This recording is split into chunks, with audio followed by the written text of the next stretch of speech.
Hey, greetings, everyone. Lieutenant Colonel Alan West, and welcome to the Steadfast and Loyal podcast. You gotta light 'em up before they burn it down. Better dig deep, put 'em in the ground. Blood on their hands, they're hellbound. Save us all. Ooh, they're gonna burn it down. Save us all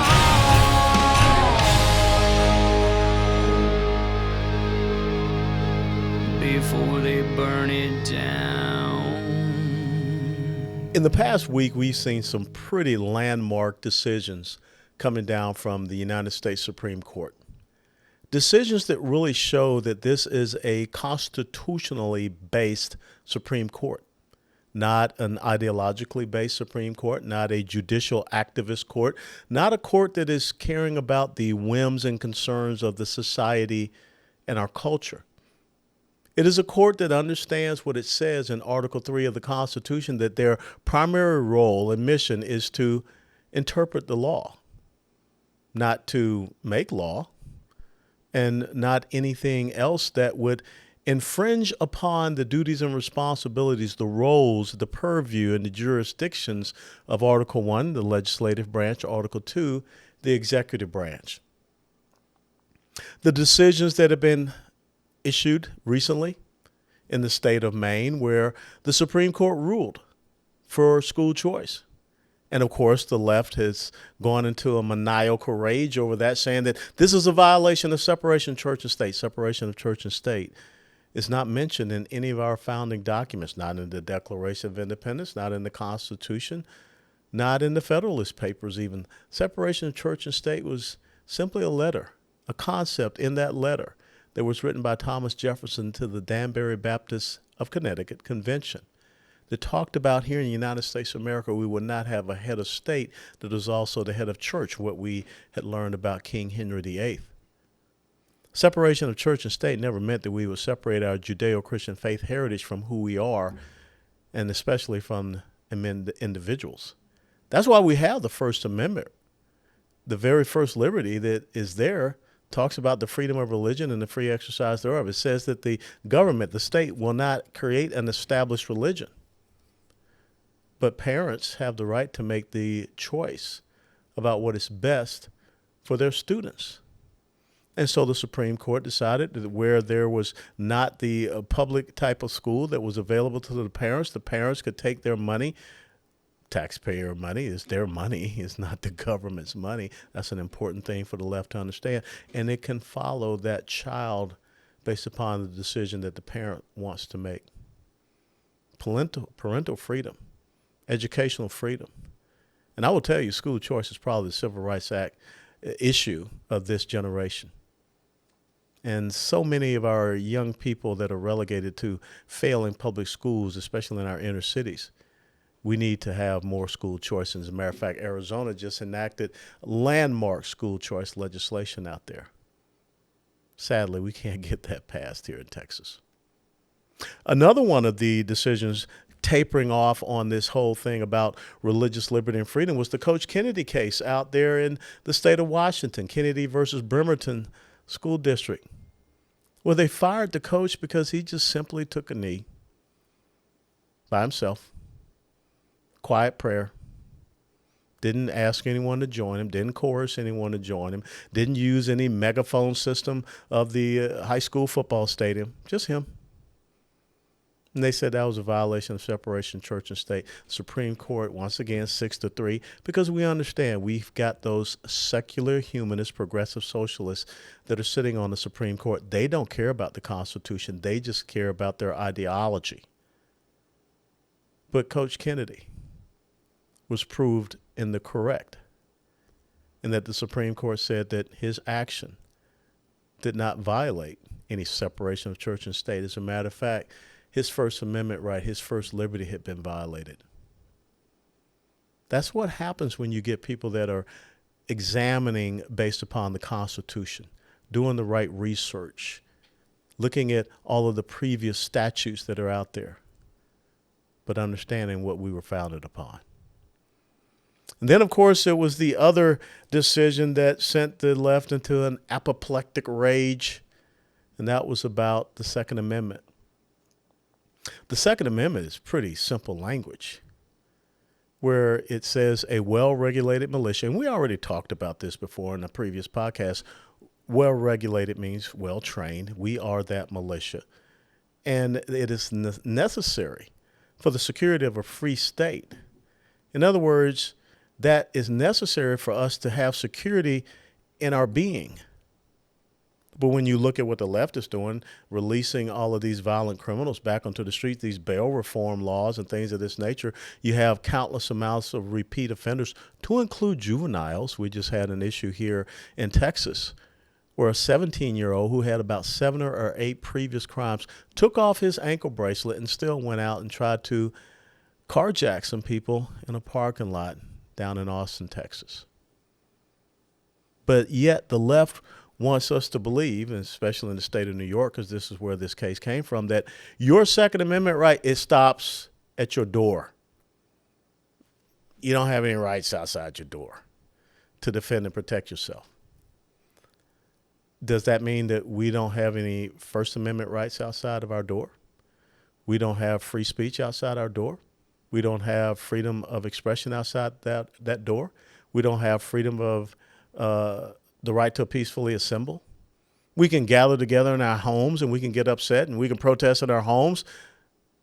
We don't have the right to petition our government for redress of grievances. We can sit there in front of our television screens. We can yell and scream all we want, but we don't have those rights outside. We don't have any Second, Fourth, Fifth Amendment rights outside the home, because that's my concern about these red flag laws that undermine our individual constitutional rights. So the Supreme Court, 6-3, once again, said that New York got it right. You don't have to prove why you need to be able to defend yourself and keep and bear arms, which shall not be infringed, outside of your home. Heller versus D.C., McDonald versus City of Chicago established that with our homes. And now we know that we can carry outside our homes. And think about this. Maybe if those parents down in Uvalde had been armed, they could have gone in there and rescued their children. Instead of 74 minutes went by before anything was done in that school. Or maybe the people at the grocery store there in Buffalo could have defended themselves. But then the state of New York said that they had to show a reason why they could have a Second Amendment right. See, what I'm trying to do is build a case in that the left does not believe in our constitutional rights. The left believes in their ideological rights. And that comes to what we're going to talk about tonight, and that's this whole Roe v. Wade decision, the Dobbs case. There is no enumerated right in the Constitution that talks about someone has the ability to be able to murder an unborn child. As a matter of fact, our very first inalienable right endowed to us by our Creator God, not man, is life. And that's what the pro-life movement is all about. And technology now has advanced. Medical technology is now advanced, so we understand what is going on in the womb of that mother a whole lot better. We understand the pain that is there. We understand that this is not about abortion. You abort a mission. We're talking about murdering an unborn child by some of the most barbaric and heinous means whatsoever. Vacuuming up a child like a piece of lint. Or dismembering a child in the womb, piece by piece. And then, harvesting those body pieces. That's not what a civilized society should be doing. Reminds me more so of what happened in Judges chapter 2 when the children of Israel forgot Joshua and all that had been done for them and bringing them into the promised land. And they fell down and worshiped the Baals. And one of the gods of the Baals was the god of child sacrifice, Moloch. That's where we are in the United States of America. And, of course, the anger of the Lord burned against the children of Israel. Same thing's going to happen to us. But thank God we have a constitutional-based Supreme Court that said that the federal government and the court itself They can't make law. Roe v. Wade was never the law of the land.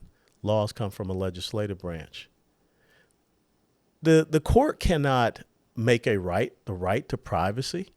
You have a right to privacy to murder an unborn child? No. And so, rightfully so, this issue has been reverted back to the states. Because if you understand Article 1, Section 8 of the Constitution, 18 things that the federal government is responsible for, their roles, their duties, jurisdictions, their purviews. The 10th Amendment says all of those powers not delegated to the federal government are reserved to the states and to the people. So it's coming back to the people, coming back to the states. And here in Texas, we have a trigger law that says after 30 days, if Roe v. Wade was ever overturned, abortion would not be legal here in the state of Texas. And we see some states, Missouri, South Dakota, where that trigger law was immediate. But that just means that we have to look at the women and make sure that we're providing the right type of care. I love it how the left comes out and they manipulate language. We have to protect women's reproductive health. Well, I think we should. We should do better research for cervical cancers, uterine cancers, ovarian cancers, breast cancers, all of those things that are tied to reproductive health. But what we're talking about here is murdering an unborn child. The right to choose. Well, in Deuteronomy 30 and 19, and I know I'm speaking from the Bible, but you got a lot of Christians out there that are confused. But in Deuteronomy 30 and 19, God says, I set before you life and death. Choose life so that you and your generation shall live. So I guess in that context, God was pro-choice and he said, choose life. I choose life. When I'm playing with my little 13-month-old grandson, Jackson, being in the pool or just running around in the backyard with him, it's unconscionable to me. Some of the things that the progressive socialist left wants to do to babies, all the way up to the day before they're born, murdering them in the womb. That's infanticide. Or even California and Maryland have been looking at this thing about even after baby's born, just leaving it there and neglecting it. As a matter of fact, you remember the former governor of Virginia, Ralph Northam, said, we'll just put it over there and keep it comfortable. That's how they see children. Not as a gift, not as an everyday miracle, but just an inanimate object that you can just snuff out by some of the most barbaric and heinous means. You know, I kind of wish that the left did not like the Taliban as much as they hate unborn children, because maybe they would not have given Afghanistan back over to those barbarians and the things that they did, that they will continue to do.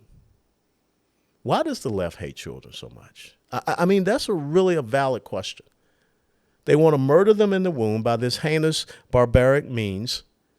Then when they're outside the womb, they think that, oh, we'll just put it over there and we'll just neglect the child. That's murder, and let it die. Or, as you see now, we are sexualizing our children. We're taking them and exposing them to very deviant and perverse things, such as here we had drag your kids to a pride event in a men's gay bar, having children watch drag queens. The Attorney General of the state of Michigan said that every school should have a drag queen story hour. We're giving our kids puberty blockers, hormonal therapies, and telling them that God did not get it right. You can choose to be whatever gender that you want. And many of our children suffer from suicides because this was something forced upon them. There are those that say that this whole thing about the Roe v. Wade overturned decision is racist. Well, the biggest racist that I think has done the most damage to the black community since 1973 is a woman by the name of Margaret Sanger, who was an avowed racist, white supremacist, spoke at Klan rallies, referred to blacks as undesirables and weeds. And some 65 to maybe a little over 70% of Planned Parenthood clinics are located in inner city communities. The second largest facility for murdering unborn babies in the womb, second largest facility in the world, folks, not in the United States, second largest facility in the world, is located on the south side of Houston, Texas. Big old building, Planned Parenthood on the top of it, black neighborhood. So all of these rantings and ravings from the left, and why are they so taken to the streets? This Jane's Revenge group that says if abortions are not safe, so in other words, if we're not allowed to murder babies in the womb, then you're not safe. Firebombing, pro-life crisis pregnancy centers, people just out there doing good, protecting life, going out and vandalizing churches, threats. Look at what just happened out in Arizona. Is that how the left thinks they're going to win this argument? I don't think so. The militant radicalism of this movement to murder unborn babies has gone too far. If you remember, the original thing was safe, legal, and rare. That's not where we are. The United States Supreme Court got it right. In the Maine decision, 6-3. In the Coach Kennedy case decision, 6-3. In the Second Amendment decision, 6-3. And in the Dobbs case, 6-3.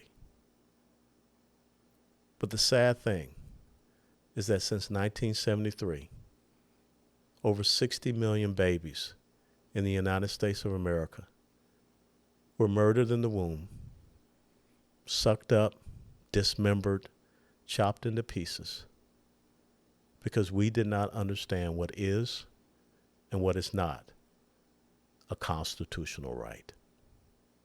We'll be right back.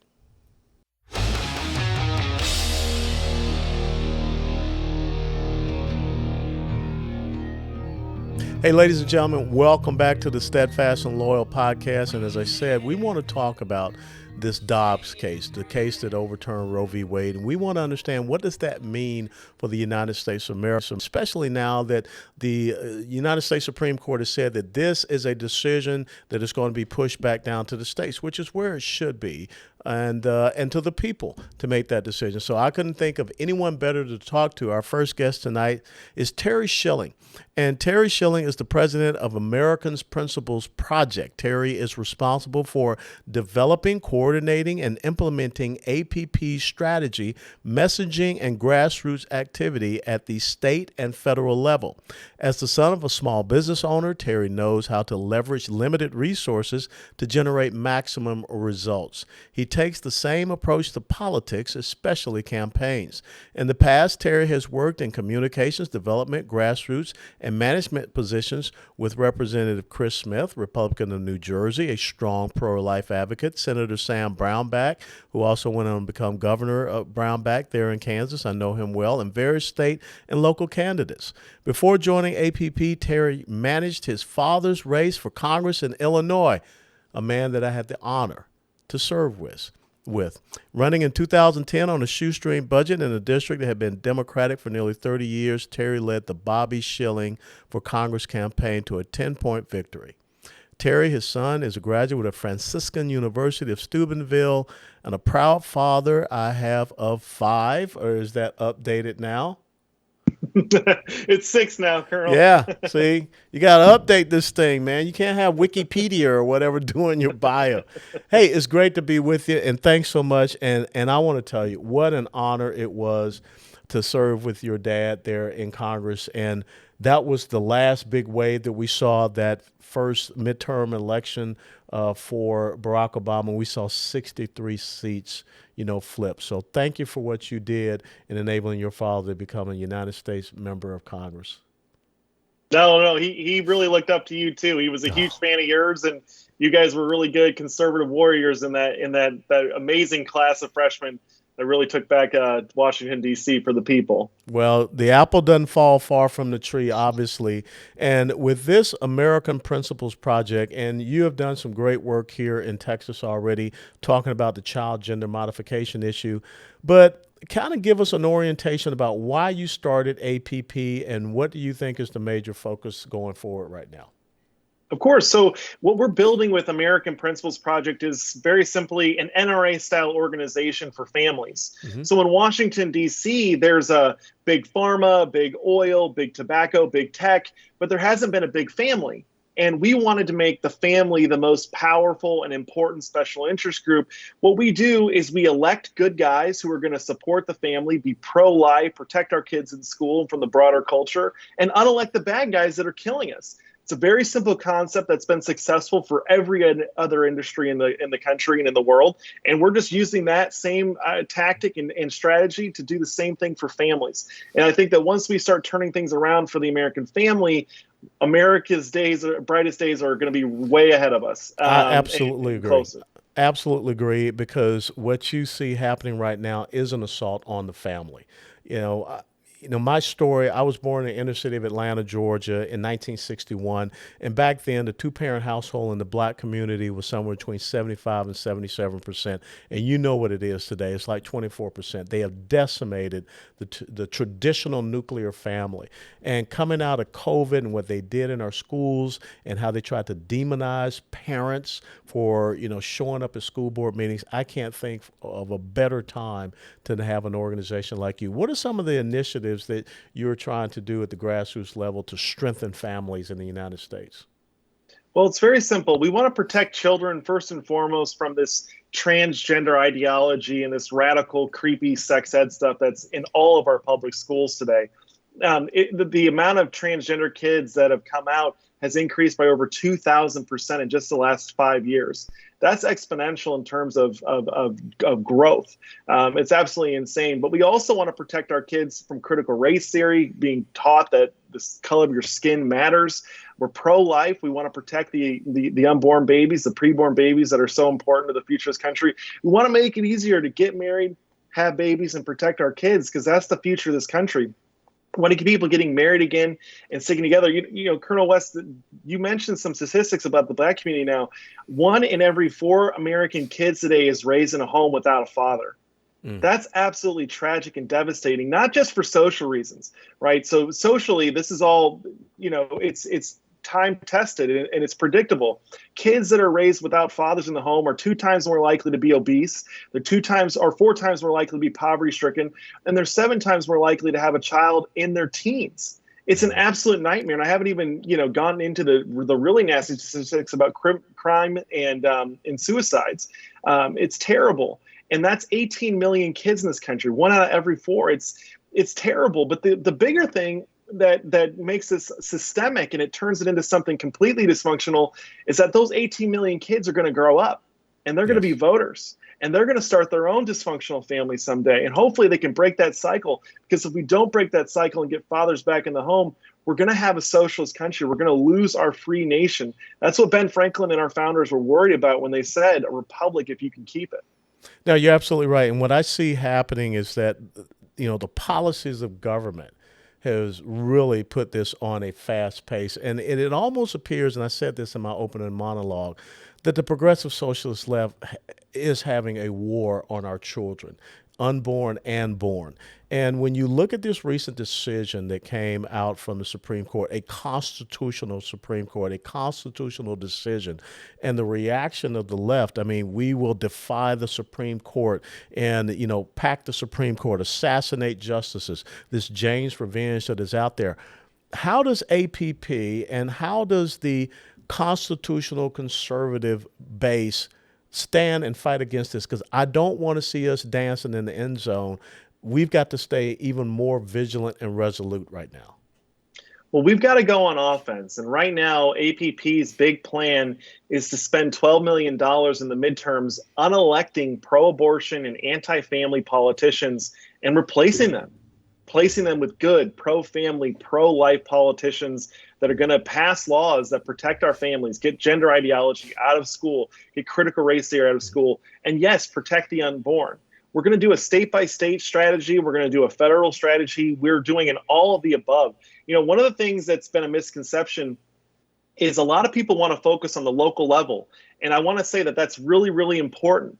But what we've found in our research is that so many of our problems are actually coming from the federal government. from these federal agencies giving out what's known as federal grant agreements, where they tie strings to the federal dollars that these schools rely on in order to get them to change their school policies. Just like So all Joe this, Biden is doing with the lunch program, if you don't allow the gender dysphoria into the schools, we're going to restrict lunch money. That's sick. that's the most concrete and most recent example of how these federal grant agreements are being perverted to do really bad things to our kids. How absurd is it to starve poor and needy kids of their lunches that they can't afford just because you want to confuse young children about gender? You want to teach little kids that men can have babies. You want to put boys into girls' sports, boys into girls' locker rooms, into their showers. You want to violate women's private spaces. And you're going to starve poor kids for that? This is the type of egregious overstep that this Democratic Congress and this Democratic regime is inflicting onto the American people. And our goal at American Principles Project is to spend that $12 million and to make them pay a price for their extremism. Now, I got to tell you that when I'm hearing you talk about, and a lot of people say these are social conservative issues, but I think these social conservative issues are so important because it's about our principles and values, our fundamentals. The Republican Party, many in that structure will say that we can't win talking about the social conservative issues. And that I've had so many interviews where people have said, now the Democrats have an issue to run on. Do you really think that an issue of murdering unborn babies by means of sucking them up and dismembering them into the womb all the way up until the day that they're born, and some people are talking about even killing babies after they're born, do you really think that's a winning issue for the left?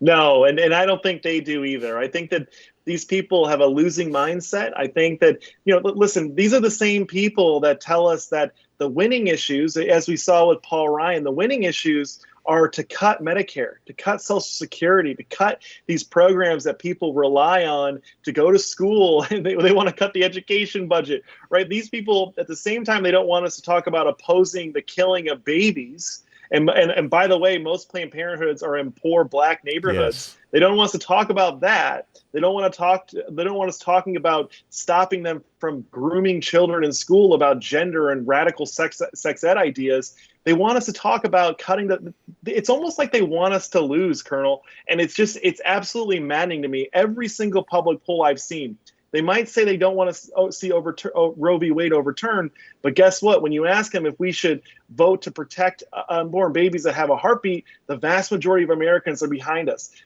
Americans are so pro-life, they don't even know it. Most people, when they say they're pro-choice, they'll say something like, I don't really like abortion. I would never get an abortion. I don't want my kids to get an abortion. But, and they make exceptions. Most people support an abortion within the first few weeks.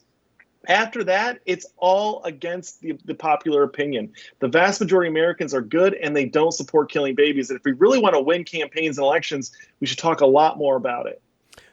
Are you finding an open door to speak with, leader Kevin McCarthy or some of the people over in the United States Senate or in these states to help them craft messaging? Because one of the things I think for Republicans, they're the worst marketing and communications firm I've ever seen in my life. Well, I think one of the biggest deficits that Republicans have had over the past few decades is a failure to actually deliver on their campaign promises, right? We've talked a really good game about overturning Roe. We've talked a good game about ending abortion. We've talked a good game about defending the family, but we never come through. We never actually deliver. And what we're seeing right now, I was telling a friend of mine, they asked me what the difference between your and my dad's class was versus this class. And I said, you know what? My dad's class was very hopeful and optimistic, and they went in there wanting to change the world. And this class that's coming in 2022 is cynical, and they're determined. They're not going to get fooled. They're not going to get misled by leadership like the other guys were. And I'll tell you, I've seen so many hopeful things. You've got J.D. Vance running for Senate in Ohio. He's the nominee. Blake Masters, he's going to win. These guys have signed what APP's big family pledge, right? And this is a pledge to end gender ideology in school, end critical race theory in school, protect kids from gender transitions, and to ban men from competing in girls' sports. So this is, and not only that, but Congressman Jim Banks from the Republican Study Committee has already unveiled a massive pro-family agenda for Republicans once they take back power after these midterms. So I'm very optimistic, but I'm also cynical. And we're going to be determined, and we're going to actually get this done because that's what the American people want.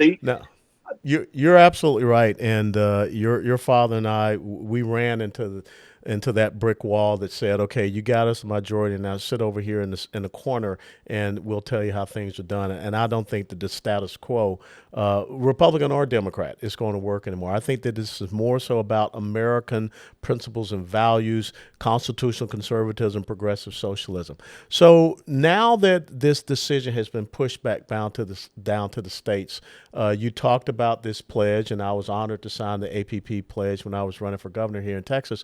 What are some of the other things you're going to try to do at the state level as these decisions are being made at the state level now? Well, we've seen incredible success with banning men from women's sports. Just a year and a half ago, we only had one state that had actually voted to protect women's sports. Now we're up to 18. So we're seeing the states all get on board with protecting women's sports, but we've got to go further than that. And we've got to start banning these transgender surgeries and hormone treatments for kids that are causing irreversible harm to them. On top of that, we got to keep passing pro-life laws, right? We have 26 states that either have trigger laws or pro-life laws that were never repealed after Roe v. Wade. We've got to ensure that these laws are enforced and that we keep moving the ball forward. We need to make abortion unthinkable in this country. We need to treat it like all those other peculiar institutions that this country has gone through and put it in the ash heap of history. It's that bad. But we also have to get critical race theory out of schools. We have to ban the funding of these programs, right, through Congress. We have the Tom Cotton Amendment. His legislation would ban funding for any federal spending on diversity, education, or inclusion and equity programs, which is where critical race theory is all being pushed. But we've got a long ways to go, both at the state and the federal level. But at least we're starting in the right direction. I do believe that we're entering into a post-Roe generation when I see all these young people. Terry, where can people follow all the great work of the American Principles Project and, get on board with what you're doing and also join your grassroots movement? It's very simple. Just go to savethefamily.app, savethefamily.app, or if you want to follow me on social media, it's just Schilling, Schilling 1776 across all the platforms, Truth Social, Getter, Twitter, everything. Well, thank you so much for all you do, and I want to wish you and your incredible family a very happy 246th Independence Day. So God bless you, Terry, and thanks for all that the Schilling family has done in service to this great nation. Thank you, Colonel. You're a hero to us, too. Oh, you're too kind. Take care, brother. Thank you. You too. Ladies and gentlemen, thank you so very much for joining us on this episode of the Steadfast and Loyal podcast. Our mission here is to make sure that we better inform you, educate you, and activate you on these critical issues that we see come facing us here in the United States of America right now. And if you like this podcast, please share it and please hit that like button because we want to make sure that this message is getting out. Thanks so much to producer Chad, executive producer Lisa, and my dear buddy CW3 Ryan Weaver for our theme song. Have a great night.